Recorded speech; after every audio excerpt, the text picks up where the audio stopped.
الرحمن الرحيم الحمد لله رب العالمين وأصلي وأسلم على المبعوث رحمة للعالمين نبينا محمد وعلى آله وصحبه أجمعين. السلام عليكم ورحمة الله وبركاته. مسلم يا مسلم تقوم سراتنيوج ሁላችሁም ከላይ እስከ ታች እንኳን ደህና መጣችሁ ለማለት ፈልጋለሁ። ዑለማዎቻችን በበቂ ደረጃ ማንሳት የሚገባቸውን ነገር አንስተዋል። እንደሚታወቀው ተቋሙ ስንረከብ የዛሬ 4 ዓመት አካባቢ 1596 ተከፋይ ሰራተኞች ያሉት ተቋም 1596 ይሄ ማለት ግማሽ የጅቡቲ ህዝብ ማለት ነው። በአዲስ አበባ እስልምና ጉዳዮች ከፍተኛ ምክር ቤት ስር ተከፋይ የሆኑ ሰራተኞች 1596 ናቸው። ይሄ ማለት ተቋሙ ምንም ቢሰራ ምን ሙሉ በጀቱ ቢሄደው ወይስ ነው የሰው ኪስ ነው ማለት ነው። ስለዚህ ተቋሙ በሚገባ ለመምራት በውስጡ ያለውን የአሰራር ሂደት ሰራተኞቹን ማንነቱን ማወቅ ግዴታ ስለነበር ሰራተኞቻችንን ጥሪ አድርገን ወደ አንድ ማዕከል መጥተው እንዲመዘገቡ እንድንተዋወቅ እንድንተያየም ጭምር ጥሪ አቅርበን ነበር በጊዜው። ከዚህ ውስጥ በመጀመሪያው ጥሪ 222 የሚሆኑት ጠፉ ሲባል በህይወት አሉ፣ ወረቀቱ ላይ የሉ። ስለዚህ ጉዳዩን ካየን በኋላ በቀጥታ ወደ ማጣራቱ ገባን ማለት ነው። እዚህ ላይ ሁላችንም እንደምናውቀው ደሞዝ የሚከፈለው በባንክ ነው፣ የሚሄድላችሁ በፖስታ ነው። እዚህ ትኑሩ ውጭ ሀገር፣ አፋር ትኑሩ አዲስ አበባ የሚታወቅ ነገር የለም ማለት ነው። ስለዚህ ባላችሁበት ይደርሳችኋል ስንልክ ቆይተናል። ባለፉት 3 ዓመታት ከ713 ተከፋይ ሰራተኞች በላይ በህገ ወጥ መንገድ ደሞዝ ሲቀበሉ ሲሰበስቡ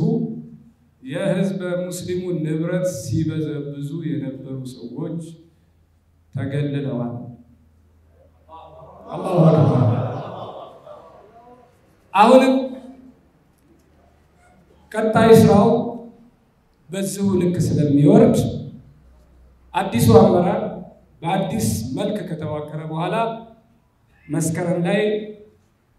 የሰራተኞች ምዝገባ እንዲደረግ ሰራተኞቻችን በስራችን ያሉ የሚከፈላቸው አካላቶች እነማን እንደሆኑ መታወቅ ስላለባቸው አማናም ስለሆነ ተቋማዊ አሰራርም ስለሆነ ተፈርሞበት የሚወጣ የህዝብ ሙስሊሙ ንብረት ስለሆነ የሰራተኞች የምዝገባ አካሄድ በዘመናዊ መልኩ እንዲሄድ ተደርጓል። ይሄ ለኛ ብቻም ሳይሆን ለሁሉም በሰራተኛና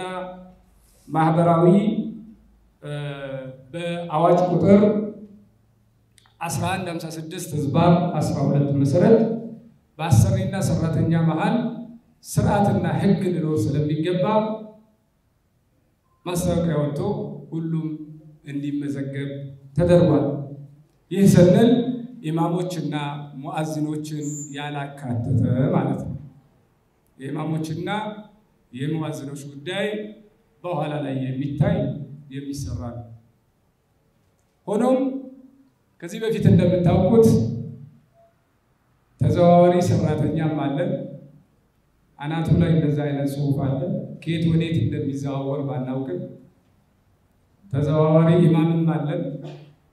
ታይትሉ እንደዛ ይላል እንዴት ተዘዋውራችሁ እንደምታሰግዱ አናውቅም ከየትኛው መስጂድ ወዴትኛው እየተዘዋወሩ እንደሚያሰግዱ ባናውቅም ሌላም ስም አለው ሌላም ስም ስላለው ይሄንን እያየን ማለፍ ስለማንችል ኢማሞቻችንን እናከብራቸዋለን እንወዳቸዋለን ሙአዚኖቻችንን ሰራተኞቻችንን ግን በሚገባው ልክና ክብር ቦታ ላይ መቀመጥ ስላለባቸው ዘርዝሮ ማስቀመጡ መታየቱ ስንሰጥም ፊታችሁን እያየን እንድንሰጥ ስትቀበሉም እያያችሁን እንድትወስዱ ስለፈለግንም ህጉም ስለሚያስገድድ ወደ ማጣራቱ ገብተናል ማለት ነው ከዚህ ውስጥ መስከረም ላይ ማስታወቂያ አውጥተናል ሁለተኛ ማስታወቂያ ጥቅምት 15 ላይ ተራዝሞ ሁላችሁም እንድትመዘገቡ የቅጥር ደብዳቤያችሁን እንድታመጡ የምትሰሩበትን ቦታ ከክፍለ ከተማ የአዲስ አበባ ነዋሪ ስለመሆናችሁ ሁሉን ነገር የሚያሳይ ፎርማሊቲ እንድታቀርቡ ብለን ለሁለተኛ ጊዜ አውጥተናል ሁለተኛውንም እንዳጋጣሚ እንደተባለው ግማሹ ሌላ ሀገር ስላለ እስኪመጣ ጠብቀን ለ21 አስተላልፈን በ21 እንድትመዘገቡ ብለናል እስካሁን ባለው ያገኘነውን እንነግራችሁና የቀሩትንም አብረን እናፈላልጋለን ማለት ነው አላሁ መመዝገብ ያለባቸው ሰራተኞቻችን ቁጥር ከኢማሞችና ሙአዚኖች ውጪ 419 ሰው መመዝገብ ይጠበቅበታል ከዚህ ውስጥ እኛ ቢሮ ተቋሙ ላይ መጥቶ የተመዘገበው 347 ሰራተኛ ነው ከዛ የቀረው አልተመዘገበም ከተመዘገቡት 347 ሰራተኞች ደግሞ 217ቱ መስፈርታቸውን ያሟሉ ሰራተኞቻችን ናቸው ከዚህ ውስጥ 126ቱ መስፈርታቸውን ያላሟሉ ሰራተኞች አሉ ከ126ቱ ደግሞ ወርደን ስናይ 53 ሰራተኞች ስራ ላይ ያሉ የሚሰሩ ነገር ግን የቅጥር ደብዳቤ የሌላቸው ናቸው ማን እንዴት መቼ እንደመጡ እነሱ ያቃሉ አላህ ያቃቸዋል ማለት ነው ተቋሙ ግን ተየት እንደመጡ አያቃቸው ስለዚህ 53ቱ የቅጥር ደብዳቤ የሌላቸው ስራ ላይ ያሉትን በማጣራት ፎርማሊቲያቸውን አሟልተው ስራቸውን እንዲቀጥሉ ተወስኖላቸዋል ከዚያ 60ዎቹ ደግሞ ስራ ላይ የሌሉ እንደሌሉም ተፈትሸው ክፍለ ከተማው የክፍለ ከተማ አመራሩ የሉኝም ያላቸው 60 ሰዎች አሉ ማለት ነው 11 ሰራተኞች ጨርሶ የትም እንዳሉ የማይታወቁ አሉ ሁለቱ ደግሞ የሚታወቁ ደሞዝ የሚቀበሉ እስካሁን የሚበሉ ነገር ግን እነሱና ስራ ጨርሶ ያልተገናኙ ተቋሙንም የማያውቁ በፖስታ ደሞዝ የሚከፈላቸው አሉ ማለት ነው በጥቅሉ ከ1596 ሰራተኛ 713ቱ በነበረው የረገፉ አሁን ደግሞ በትክክለኛው አሉ ምንላቸው ኢማሞቻችንን ሙአዚኖቻችንን ጨምሮ 883 ሲሆኑ የመስከረም ደሞዝ የተቀበሉት 713 ናቸው ከዚህ ውስጥ ማጣራት እየተደረገባቸው ያሉ የሚቀጥሉ እንዳሉ ለማሳወቅ እንወዳለን በዚህ አጋጣሚ ማንኛውም ሰራተኛ ስርዓትና ህግ እንዲኖረው የቅጥር ደብዳቤ እንዲኖረው ማንነቱ በደንብ እንዲታወቅ ስርዓቱ ያስገድዳል ስርዓቱ ማስገደድ ብቻ አይደለም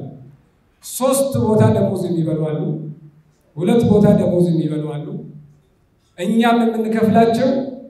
ፌደራል መጅሊሱ የሚከፍላቸው ሰራተኞች አሉ በዚህ ሀገር ህግ 3 ቦታ ተቀጥሮ መስራት ወንጀል ነው ያስጠይቃል ያስከስሳል ተቋሙ ተቋም በእግሩ ቆሞ እንዳይሄድ ያደረገው ትልቁና ዋነኛው የችግር ምንጭ የሆነው የረብሻ ምንጭ የሚሆነው ቦታው መስደረ ርዝቅ ነው የገንዘብ መሰብሰቢያ ቦታ ስለሆነ ይሄን ህገወጥ የገንዘብ አከፋፈል ህገወጥ አወሳሰድ ህገወጥ አሰራር ማስቆም ግዴታችን ነው እዚህ ቦታ ስንቀመጥ ለህዝብ ሙስሊሙ በትክክል ለማገልገል ከሆነ ዲናችንን ለማገልገል እስከመጣን ድረስ መበጠር ያለበት ይበጠራል መስተካከል ያለበት ይስተካከላል መከሰስ ያለበትን ይከሰሳል ፍርድም መቀበል የሚገባው ይቀበላል እዚቹ ምድር ላይ ሌላውን እዛው ትገናኛላችሁ ማለት ነው ሰራተኞቻችን በዚህ ደረጃ ነው ያሉት የማጣራቱ ስራ አሁን ቀጥሏል ህጋዊ ሰዎች እንለያለን የሥራ ፎርማሊቲ እንሰጣለን የቅጥር ደብዳቤ በሚገባው እንሰጣለን የሥራ መዘርዝርና የሥራ ሰዓት ተቀምጧል መግቢያና መውጫ አለው ተቋም ነው እስላማዊ ተቋም ነው ማንነቱን ክብሩን እስልምናውን በትክክል በሚገባው ሲሰራ የሚገባውን ያገኛል የማይሰራውን አሁንም ከመጡት ውስጥ ስተት ያለው የማይሰራ በትክክል የማይሄድ ካለ የማይረክፍበት ምክንያት የለም ለአሁን እዚህ ቦታ ላይ የተሰበሰባችሁ 272 ሰዎችና 50ዎቹ የቅጥር ደብዳቤ ሊሰጣችሁ ፕሮሰሳችሁ ያለቀ እንኳን ደስ ያላችሁ የማጣራቱን ስራ ግን እኛ ብቻ ሳንሆን ከናንተም ጭምር በአንድነት የምንሰራ ይሆናል ማለት ነው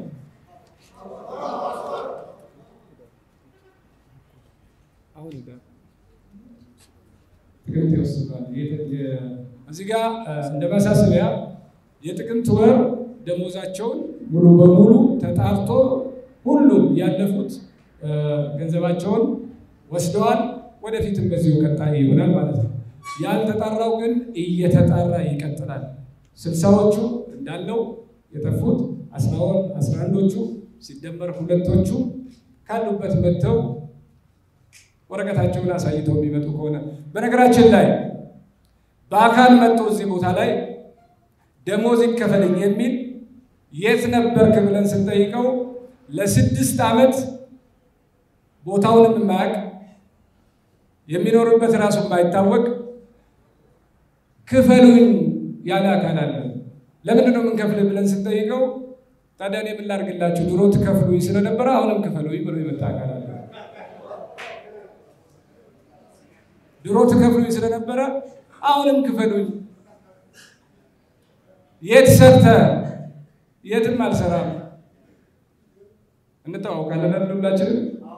በደንብ እንተዋወቃለን ስለዚህ ማጣራቱ ይቀጥላል አላኩል ሐል የህግ ቋንቋ ይቀጥላል ማንንም በመድሎ በመክፋት በከለር በመልክ ተቋሙ የሙስሊም ተቋም ነው ለሙስሊም ነው የሚያገለግለው በበቂ ደረጃ